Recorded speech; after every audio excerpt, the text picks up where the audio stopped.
নমস্কার বন্ধুরা, আবারও চলে এসেছি প্রতিদিনের ন্যায় আবার একটা নতুন রেসিপি নিয়ে। চিংড়ি মাছ দিয়ে ফুলকপি আলু একটা সুন্দর সুস্বাদু রেসিপি, যেটা গরম ভাতের সাথে কিন্তু একেবারে পারফেক্ট একটা রেসিপি।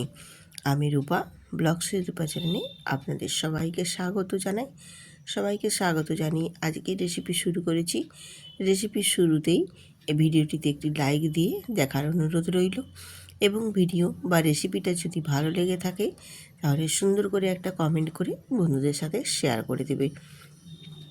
তো চলুন আর বেশি দেরি না করে রেসিপিতে যাওয়া যাক।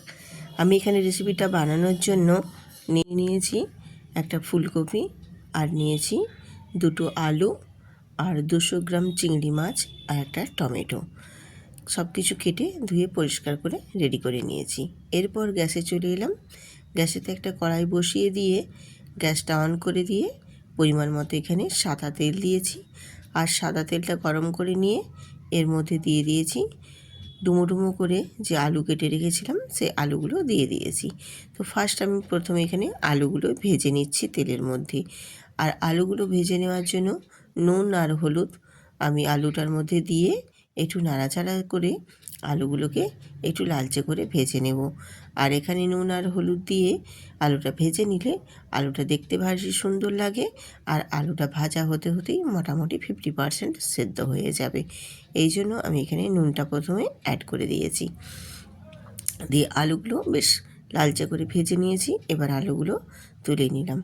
আলুগুলো তুলে নিয়ে ওই তেলের মধ্যেই আমি ফুলকপিটাও ভেজে নেব। তো ফুলকপিটাও কিন্তু বেশ ভালো করেই আমি লালচে করে একটু ভেজে নেব। যেহেতু নুন আর হলুদ তেলের মধ্যে দেওয়াই আছে, আর এখানে আমি নুন আর হলুদ এক্সট্রা করে দিলাম না, ওই তেলেতেই দেওয়া আছে, ওটাতেই বেশ লালচে করে ভেজে নেব। তো এখন তো শীতের ফুলকপি, এটাতে আর সেদ্ধ করার দরকার নেই।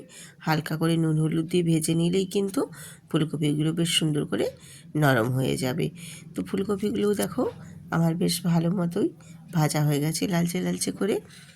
এবারে ওই তেলের মধ্যেই আবারও অল্প সামান্য একটু তেল অ্যাড করে দিলাম আমি হলুদের গুঁড়ো দিয়ে। এবার আমি চিংড়ি মাছগুলো ভেজে নেব।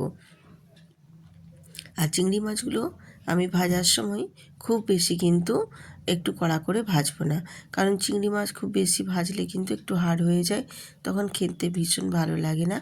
তার জন্য আমি চিংড়ি মাছগুলো হালকা করেই একটু উল্টে পাল্টে এপাশ ওপাশ দুটো পাশই একটু নাড়াচাড়া করে যখন কালারটা একটু চেঞ্জ হয়ে যাবে চিংড়ি মাছের, তখনই আমি চিংড়ি মাছগুলো নামিয়ে নেব। তো দেখো মোটামুটি আমার চিংড়ি মাছটা বেশ ভালোভাবে ভাজা হয়ে গেছে, একটু কালারটাও চেঞ্জ হয়ে গেছে। এই পর্যায়ে আমি চিংড়ি মাছগুলো নামিয়ে নিচ্ছি।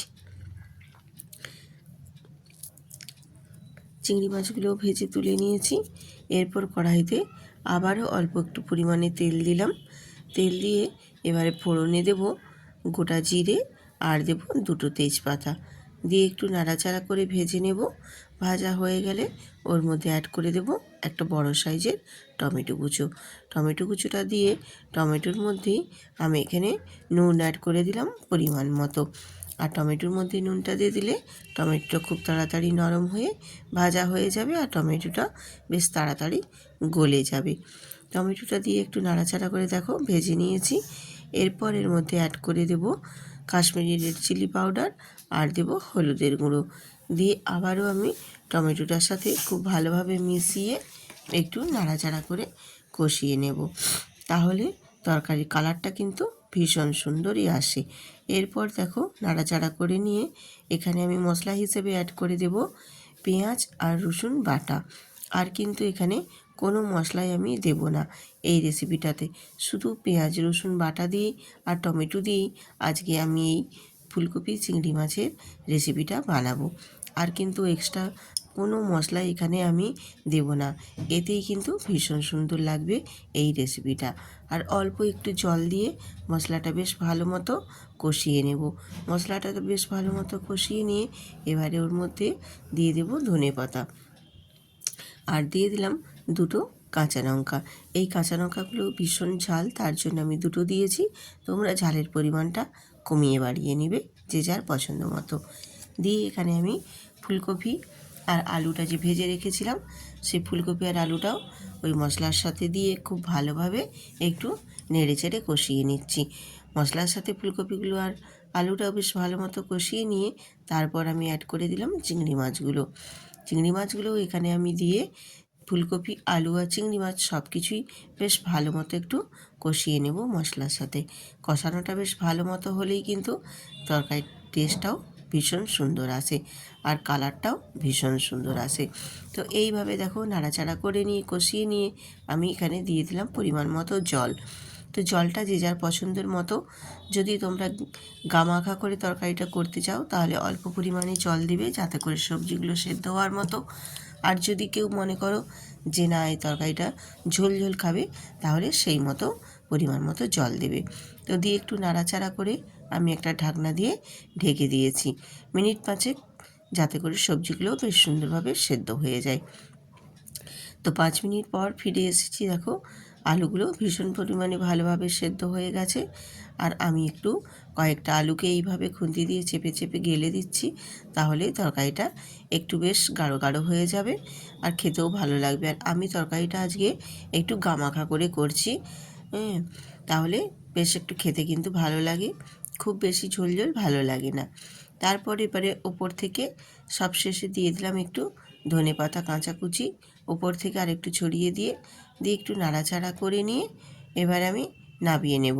আর খুব বেশি ফোটাবো না, এরপর আমি গ্যাসটা অফ করে নামিয়ে নেব। তারপর আপনাদের ফাইনালি লুকটা দেখিয়ে দেব 2 মিনিট রেস্টে রেখে দেওয়ার পর কতটাই সুন্দর হয়েছে। তো গ্যাসটা আমি দেখো অফ করে দিলাম। এরপর আমি 2 মিনিট একটু স্ট্যান্ডিং টাইমে রেখে দিয়েছিলাম। তারপর তোমাদের ফাইনাল লুকটা দেখিয়ে দিচ্ছি, দেখো দেখতে কতটাই সুন্দর হয়েছে। তো এই রকম যদি গামাখা করে ফুলকপি আলুর চিংড়ি মাছের তরকারি গরম গরম ভাতের সাথে থাকে তাহলে কি এক থালা ভাত নিমেষে খাওয়া হবে না? নিশ্চয়ই হবে। এত সুন্দর একটা রেসিপি, গরম ভাত কেন, এই রেসিপিটা যদি পোলাও, ফ্রাইড রাইসের সাথেও খাওয়া হয় তাহলেও কিন্তু ভীষণ সুন্দর লাগে খেতে বন্ধুরা। তো যেসব নতুন বন্ধুরা আজকে আমার ভিডিওটিতে ভিজিট করেছো তারা কিন্তু সাবস্ক্রাইব করে বেল আইকনটি প্রেস করতে ভুলবেন না। আবার আসবো আর একটা নতুন রেসিপি নিয়ে। আজ এই পর্যন্তই, টাটা।